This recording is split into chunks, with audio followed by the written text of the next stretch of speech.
Hello, and welcome to Pinions and Pushers. My name is Bill, and today we are going to be talking about the Hamilton Khaki Pilot Day Date, because Hamilton decided, hey, let's throw a whole bunch of words together and see if we can make a watch out of it.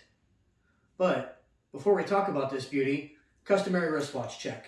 Today, I am wearing my Omega Seamaster Professional 300. It's a beautiful watch with a lot of great specs, but we'll review this watch later. Today, we're talking about this little beauty. So, this beautiful, beautiful watch starred alongside Matthew McConaughey in the movie Interstellar. And I have to admit, when I first saw this watch, I thought to myself, I have got to get this. So, for my 1-year anniversary, my wife gave me this watch. Holds a lot of sentimental value. On our 1-year anniversary, we went to the coffee shop that we went to our first date, and she gave me this watch.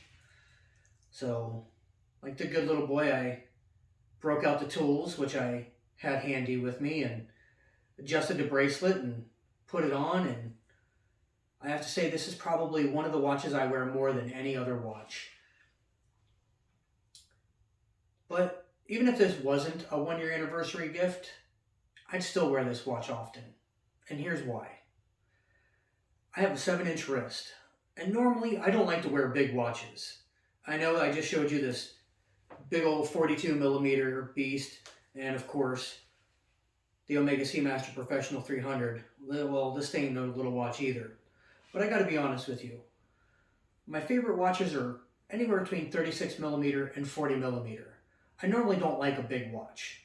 But this is a pilot's watch, and it's gotta be big. Why? Well, when pilots were flying, they don't want to be able to look down and squint to see what the time is. They need something that's going to be big, something that's going to be bold. And this watch captures that. This has a beautiful B-style Flieger face to it. Now the B-style is in minute markers of 5, 10, 15, all the way up to 50, 55, back to 0, or 12, however you prefer to say it. But this beautiful watch, the minute markers on this are just absolutely gorgeous, and it's so hard to capture it on film, at least for me. Now I will say though that there's a wonderful video, you know, whichever. It's easy for me to say. That was done by Just One More Watch on his channel, and he did an amazing job of capturing these minute markers. What's so hard to capture, and I don't know if you're able to see it in the light, but each of these minute markers have small cuts made into them to really capture the light and really just kind of let it shine. When it's in the day, whenever you have it outside, it just is bright, and it just does such a wonderful job of capturing those minute markers. So the thing I love about this watch is, again, it's so easy to read. It's got these beautiful minute markers, and it's also got the date. Now for me personally, I prefer a watch that actually has a very clean face. And this watch does not have a very clean face. Let's be honest. There's some stuff going on. Now, of course, there's watches that definitely have more going on than this. But, you know, with this, you got the minute markers, and you got the inside ring, and then you got the day and the date. But for me, what I really love is they really did a great job with the day and the date for me. Having the date at the 12 o'clock and the day at the 6 o'clock. It makes it clean. It makes it very symmetrical, which is something I really like in a watch.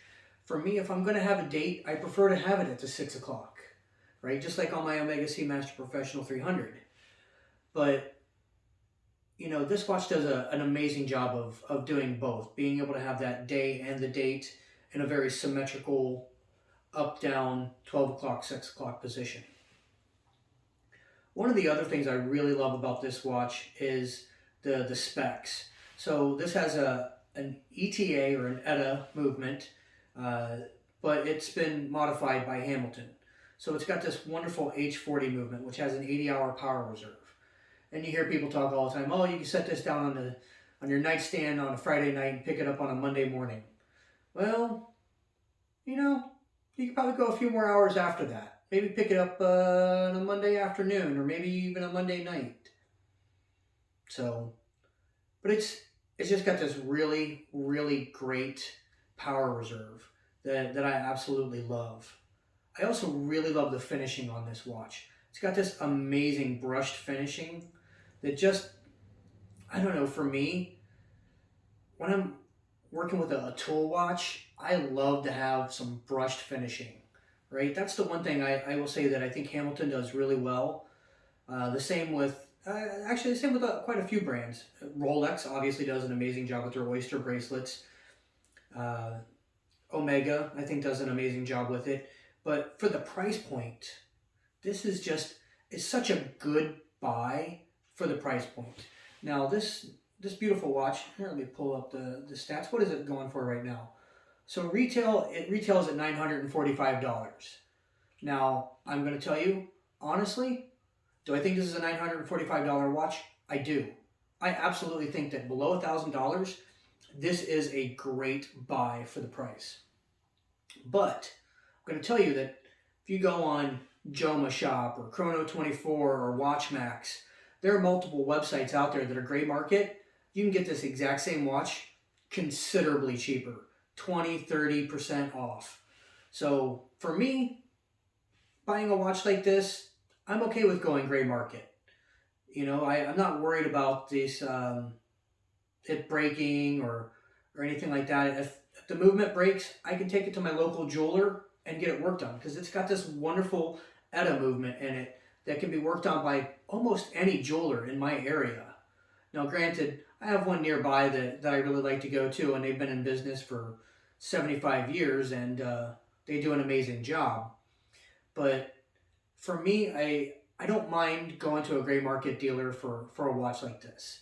Now, for me, I wouldn't necessarily go for gray market on a watch that is considerably more money, right? So, for example, when I bought my Omega Seamaster, I went to an AD for that because when you go to a gray market, I bought this through a gray market retailer, and you know, this came with the box, but it didn't come with papers.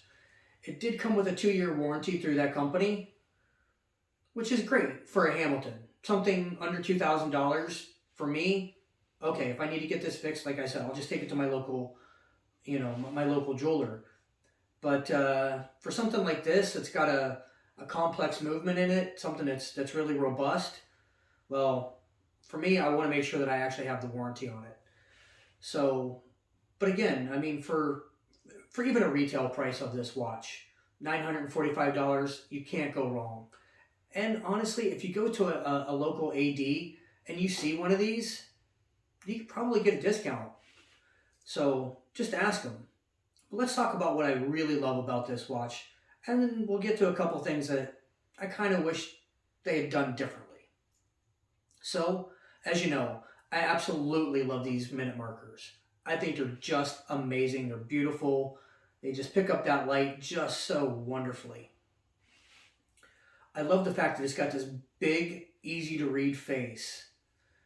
I love the brushing on this watch. Like I said, it's, you know, for when you're talking about an everyday workhorse watch that is just a go anywhere, do anything watch, I love brushing on a watch.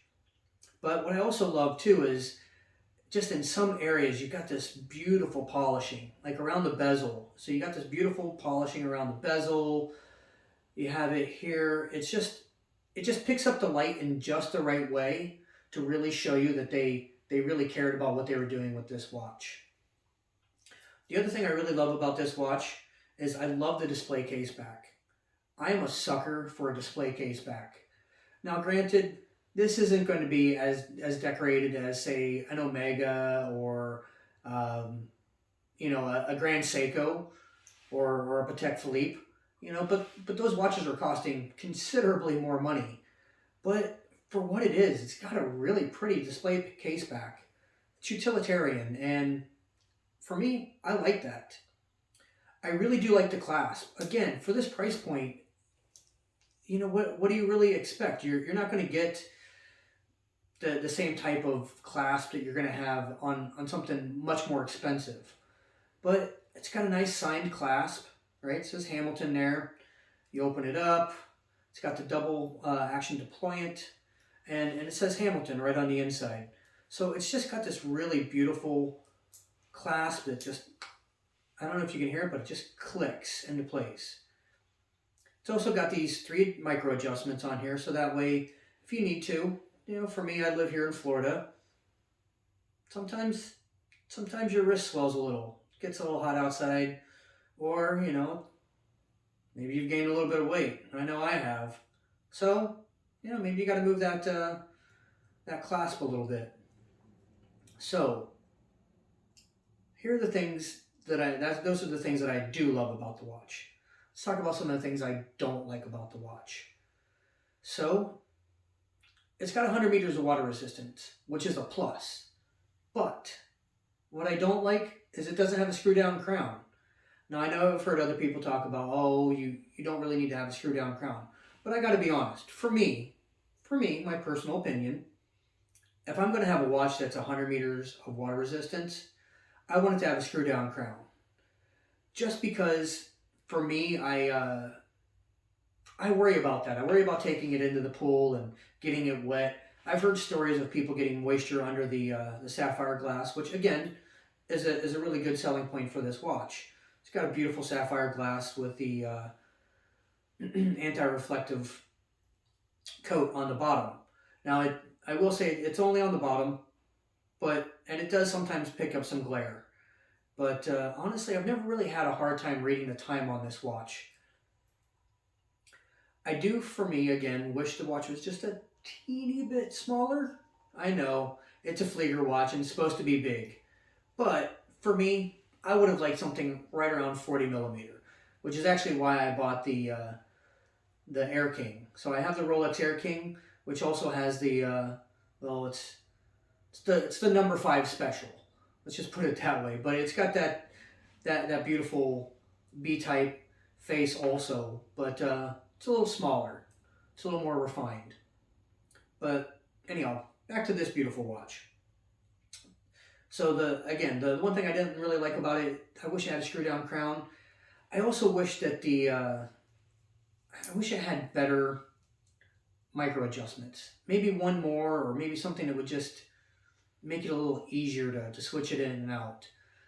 Again, that's the one thing that I really do like with my Rolex Air King. It has that one little extension where you can just pop it out and extend it out. Like, again, say you're having a day where you've just eaten a little too much salt and it's really hot outside. But other than that, I just really can't complain. For the price point, this is just a great, great watch. It's it really is a go everywhere, do anything kind of watch. Have I taken this swimming? Absolutely. Did I get any moisture under the lens? No, I didn't. So, I'm sorry, the crystal, not the lens. Did I get any moisture under the crystal? No, I didn't. So yeah, I mean, for me, this is my go-to watch whenever I'm going to go out with the guys, and I'm like, hey, I want to take a piece of my wife with me, because this was her gift to me for our 1-year anniversary. And it's a watch I can wear with jeans and a t-shirt, or khakis and a polo, or even just like a shirt and tie and maybe a vest. Now, I will say, if you're going to go full suit, this is probably not the watch for you. It's a more of a dress down or a casual wear kind of watch. But honestly, I have worn this with a suit. When I was working out of the office, I used to wear a suit every day. And quite honestly, I would wear this with it because, well, it's just a beautiful, beautiful watch. But really, for a suit, you're going to want to go with something a little more, in my opinion, classy. Not to say this isn't a classy watch, but for me, something a little smaller, something a little more simple. like a nice Oyster Perpetual, or just a nice clean face watch that has the numbers on it. So, for example, like a Calatrava, right, which is completely out of my price range, but let's just admit it, that is the dress watch of choice. Or like a Cartier Tank, right? So those are the kinds of watches that you really want to wear with a suit. If you're really dressing up, you're going to a nice dinner, or you got a big meeting that you have to do a presentation with. Those are the kinds of watches you want to wear. Not this. But this is the watch you want to wear whenever you go out with your friends. This is the watch you want to wear whenever you're at the beach, and you want to just be able to tell what time it is, or you're just walking around the house and, hey, how long has it been since I've been to the fridge? This is your watch. So let me know if I've missed anything in the comments, or if you just completely disagree with me. Let me know. Anyhow, if you like this video, please do give it a thumbs up and subscribe. And I'll be releasing more videos. For my next video, I'm going to end up doing the Omega Seamaster Professional 300. So stay tuned for that. Thanks, and have a great day.